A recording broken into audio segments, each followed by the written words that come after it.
Welcome বন্ধুরা, আমার চ্যানেলে সবাইকে স্বাগত জানাচ্ছি। আশা করি সবাই ভালো আছো, সুস্থ আছো। চলো আজকে রিডিং শুরু করা যাক। তুমি এমন একটা লড়াই লড়ছো যেটা হচ্ছে আধ্যাত্মিক লড়াই, যেটা কেউ দেখতে পাচ্ছে না, কিন্তু তোমার ভিতরে ভিতরে সেটাকে নিয়ে তুমি চঞ্চল বোধ করছো, তুমি অস্বস্তি বোধ করছো, তুমি অশান্তি বোধ করছো। এটা কোনো সাধারণ লড়াই নয়, এটা কোনো মানুষের দেখা হাতাহাতি করা, মারপিট করা, ঝামেলা করা, উপরে উপরে লড়াই নয়। তোমার আন্তরিক মনের জিজ্ঞাসাগুলোতে যারা আঘাত করেছে সেই জায়গাটা থেকে তুমি পেরিয়ে এসছো।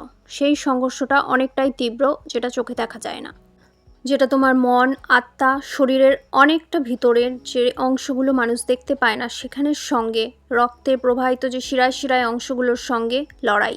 এটা যতই বাইরে থেকে মনে হোক অকারণ, কিন্তু এটা অকারণ নয়। এটার পিছনে অনেকগুলো কারণ আছে, অন্তর্নিহিত গর্হিত কারণ। তোমার যে এনিমি আছে, তোমার যে শত্রু আছে, তোমার জীবনের যে বড় অংশ জুড়ে সেই জায়গাটা জুড়ে আছে, সেই অংশ থেকে বলা হচ্ছে এই লড়াইটা সেই জন্যই জোরদার। এটা কি যারা লড়ছে না তারা বুঝতে পারবে, বিশ্বাস করবে। এটা হঠাৎ করে কোনো সংযোগ নয় যে তুমি আধ্যাত্মিকভাবে আগে এগিয়ে আসছো, শত্রুরা পিছনে আছে, তুমি সেখান থেকে অনেকটা যুদ্ধ লড়ার পর অনেকটা সামনে এগিয়ে চলে এসছো।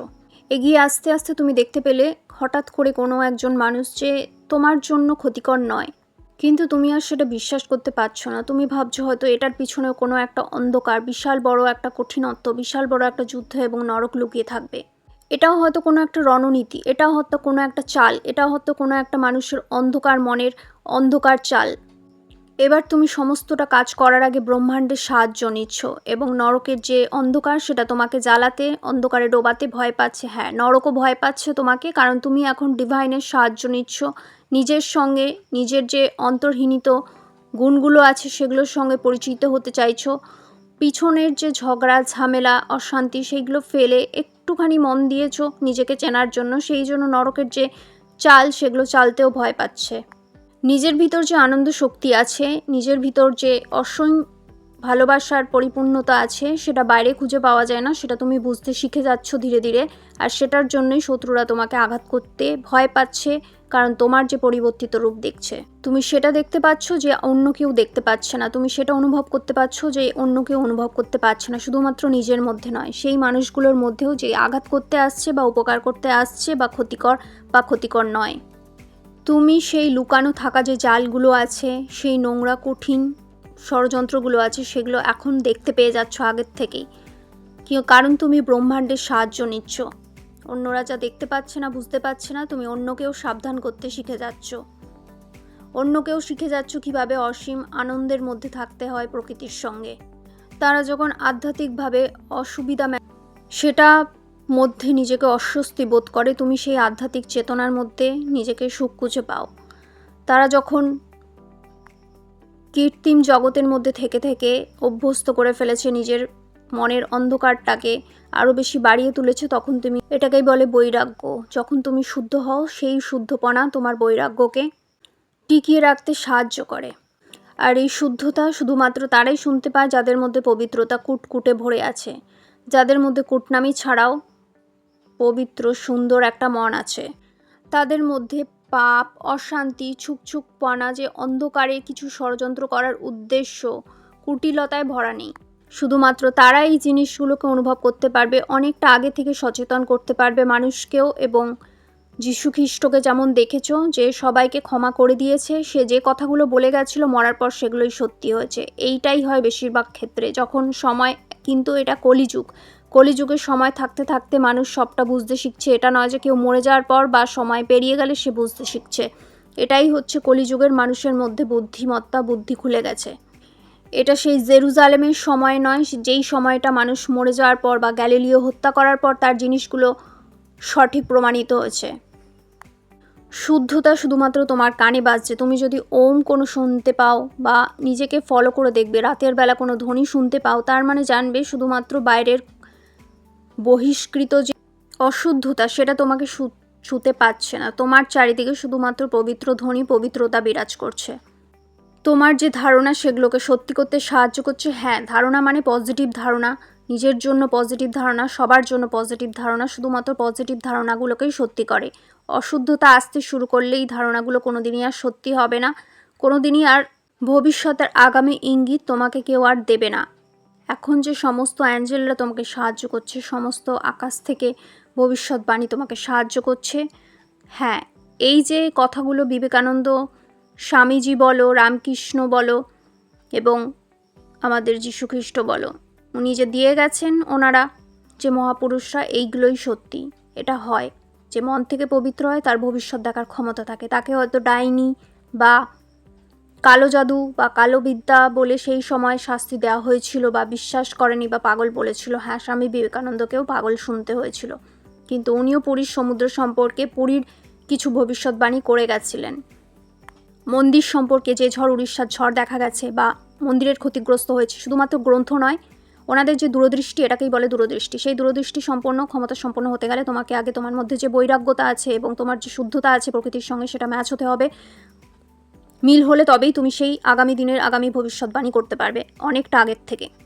কিন্তু এই দুনিয়ার মানুষগুলো বা এই দুনিয়ার জিনিসগুলো, যে সমস্ত জিনিস বা লোকজন তোমাকে কোনো দিনই সেই জায়গায় থাকতে দেবে না। এটা কোনো দিনই সম্ভব নয় যে তুমি একদম কোনো রকম বাধা ছাড়া, বাধাহীনভাবে সেই জিনিসগুলো পালন করতে পারবে, নিজের মধ্যে শুদ্ধতা রাখতে পারবে। এটা একদমই সম্ভব নয়। কি করে সম্ভব? সেটার জন্যই আজকের এই রিডিং। পুরোটা দেখো, সাবস্ক্রাইব করো।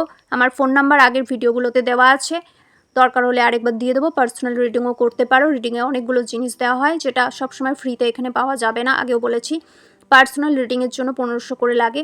অসুবিধা থাকলে সেটা বলতে পারো।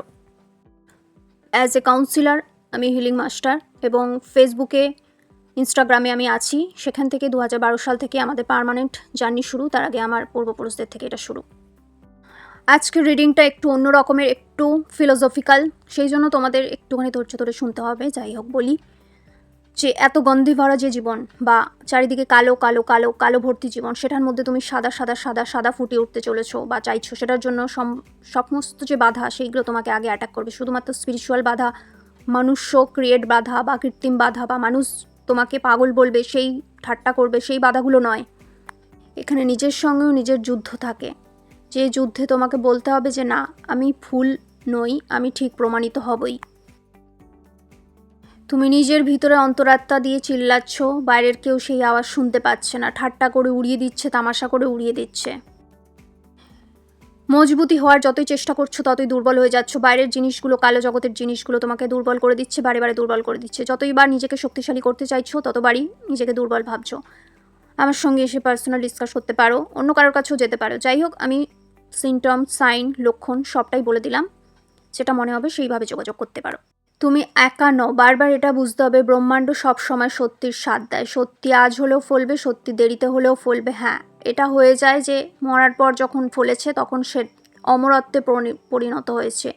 সেটা অমরত্ব বলে না, যে অমরত্ব দিয়ে গেছে যখন মানুষ সঠিক মানুষকে ভুল প্রমাণিত করে জোর জবরদস্তি করে মেরে ফেলেছে, মেরে ফেলার চেষ্টা করেছে। সুশান্ত সিংয়ের ক্ষেত্রেও এটা, তখন সে অমর হয়ে গেছে, অমরত্ব লাভ করেছে। এটাকেই বলে আসল অমরত্ব। কারণ ডিভাইন আজ নয়তো কাল তাকে সঠিক জায়গা, সঠিক বিচার দেবেই। সে যদি বেঁচে থাকতে পায় তো খুবই ভালো, মরে গেলে সেটা যদি প্রমাণিত হবেই, দেরিতে হলেও সেটা অমরত্বে পরিণত হবে। ডিভাইন তোমাকে অলরেডি নিজের যে যন্ত্রগুলো হয় সেগুলোকে ঠিক করার অস্ত্র দিয়ে রেখেছে। মানুষ তোমায় ডিস্টার্ব করছে, তুমি অসুস্থ হয়ে পড়ছো, তোমার মাথা ব্যথা করছে, তুমি হাঁপিয়ে যাচ্ছ, তুমি পারছো না ঝগড়া করে বা তাদেরকে বুঝিয়ে। সেই জন্য হাতিয়ার, প্রকৃতির সঙ্গে মিশে যাওয়ার অস্ত্রশস্ত্র তোমায় দিয়ে রেখেছে অলরেডি প্রকৃতি। শুধুমাত্র তুমি নয়, হ্যাঁ, তোমার মতো কয়েকজন বিশিষ্ট মানুষ আছে, স্পেশাল মানুষ আছে, যে মানুষগুলো খুব কম দেখতে পাবে। এই জন্যই তো তারা স্পেশাল। নর্মাল মানুষ হলে তাদের ধারণা অন্যরকম, কিন্তু স্পেশাল মানুষগুলো এই জন্যই অমরত্ব লাভ করে।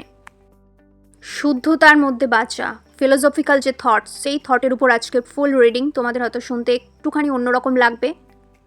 কাঁপতে কাঁপতে ভয় ভয় তুমি যখন একটা করে পা উঠাবে, একটা করে স্টেপ ফেলবে, সাহসিকতা তোমার ধীরে ধীরে আসবে। আর তুমি একা নয়, বারবার বলছি, তোমার সঙ্গে ব্রহ্মাণ্ড আছে, ডিভাইন আছে, ঐশ্বরিক পাওয়ার, ডিভাইন পাওয়ার। তুমি যদি সেই ঐশ্বরিক পাওয়ার, ডিভাইন পাওয়ারের প্রকৃতির সঙ্গে মিশে থাকো, প্রকৃতি নিজের মানুষকে, নিজের সন্তানদের কোনোদিনই কষ্ট দেয় না। হ্যাঁ, মানুষ দিতে পারে, কিন্তু প্রকৃতি কোনোদিন দেয় না। ঈশ্বরের বিচার কোনোদিন নিজের মানুষগুলোকে কষ্ট দেয় না। তুমি স্পেশাল মানুষগুলো ভগবানের মানুষ, ভগবানের কাছাকাছি, ভগবানের কাছে থাকা মানুষ, যে মানুষগুলো পৃথিবী এবং ভগবান, ডিভাইনের মধ্যে, কৃত্রিমতা প্রাকৃতিকের মধ্যে সংযোগ।